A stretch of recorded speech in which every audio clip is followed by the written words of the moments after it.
Hello guys! Welcome back again sa ating YouTube channel. So for today's video ay magluluto tayo ng simpleng recipe sa isda. Ito ay pinaksiw na isdang alumahan. Ito guys yung ating mga isdang alumahan. Nalinisan na natin ito. At ito guys yung ating mga ingredients. Meron tayo ditong luya, bawang, sibuyas, siling lara o bell pepper, at meron tayong isang pirasong siling haba. Ito naman guys yung isang tasang tubig, kalahating tasang suka, isang kutsarang asin, isang kutsarang brown sugar, at pamintang pino. Start na tayo guys sa ating pagluluto. Naglagay lang tayo guys ng dahon ng mangga sa ating kawali at ilalagay na natin itong ating mga isda.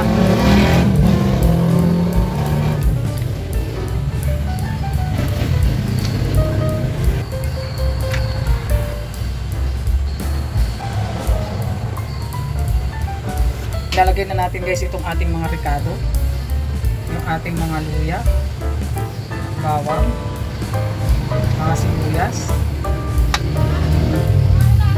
at yung ating siling lara.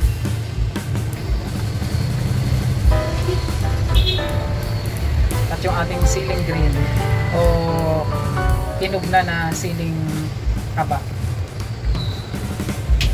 Ilagay na rin natin yung ating suka, ating tubig, brown sugar, asin, at yung ating pinong paminta. At maglalagay lang tayo guys ng konting mantika. At sindihan na natin ang apoy. At atin na siyang tatakpan guys para mabilis kumulo. Update guys sa ating nilulutong pinaksiw na isda. Wow, sarap. Tikman natin guys kung okay na yung kanyang timpla.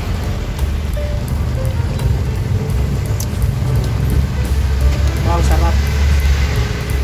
Eksakto guys yung ating nilagay na mga panimpla. Kaya it's done na guys yung ating niluluto. Kaya ayan na nga guys, it's done na ang ating pinaksiw na isdang alumahan. Kaya thank you for watching and don't forget to subscribe.